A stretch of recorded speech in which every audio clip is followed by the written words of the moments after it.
Bom dia, alunos do primeiro ano. Estou aqui mais uma vez gravando, conforme combinado, né, o vídeo para a revisão da prova de bloco 2 do segundo bimestre, né? O tema da prova de história é Antiguidade Oriental, que aí a gente está falando de duas civilizações, que é o Egito e a Mesopotâmia, beleza? Aí como é que eu fiz a prova, ó, gente? Eu basei toda a prova em questões de vestibulares, né, de Enem e vários outros vestibulares, e eu peguei e extraí, né, aquilo que é mais recorrente, aquilo que aparece mais, tá? Aí vamos lá. A gente vai estudar as duas civilizações ao mesmo tempo, fazendo uma análise comparativa entre elas, beleza? Só para a gente se situar aqui, a Mesopotâmia é uma região que, como vocês sabem, né, fica entre dois rios e está ali no sudeste asiático, né, onde hoje é o país Iraque, certo? Já o Egito, não sei se vocês lembram, a gente fez até uma discussão sobre isso. O Egito ele fica no nordeste da África.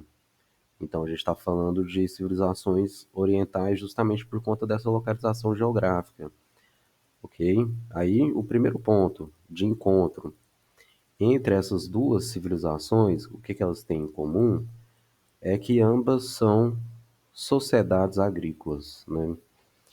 E esse é um ponto importante, que é uma teoria muito antiga, ela já está na escola, na faculdade há muito tempo, né?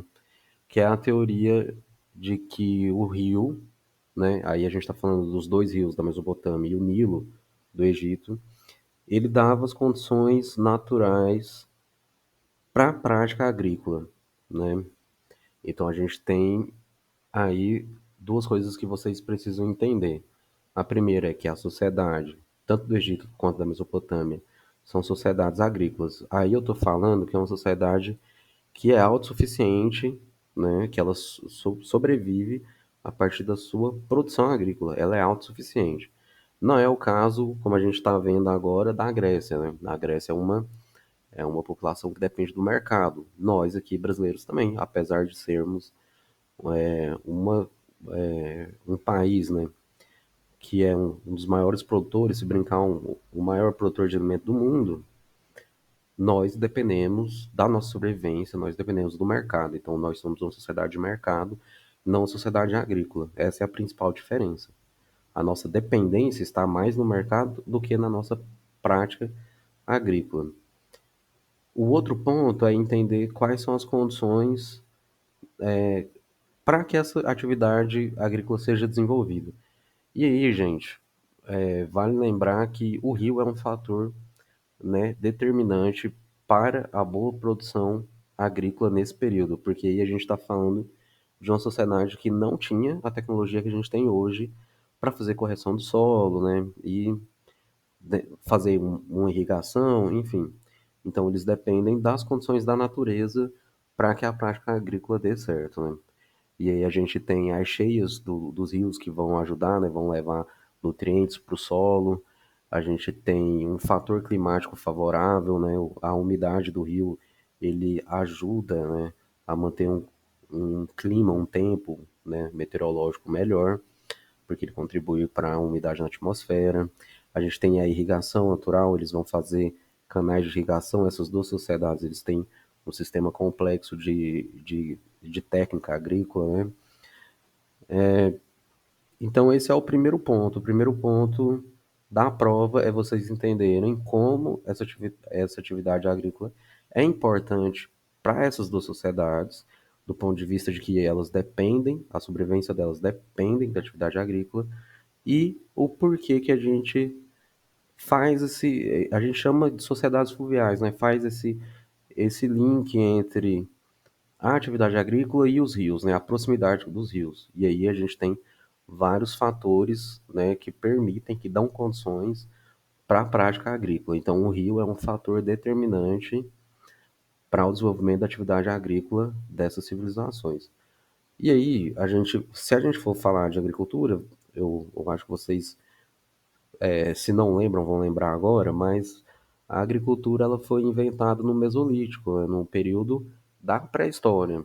Depois teve a Revolução Agrícola e várias sociedades elas praticavam agricultura ainda na pré-história.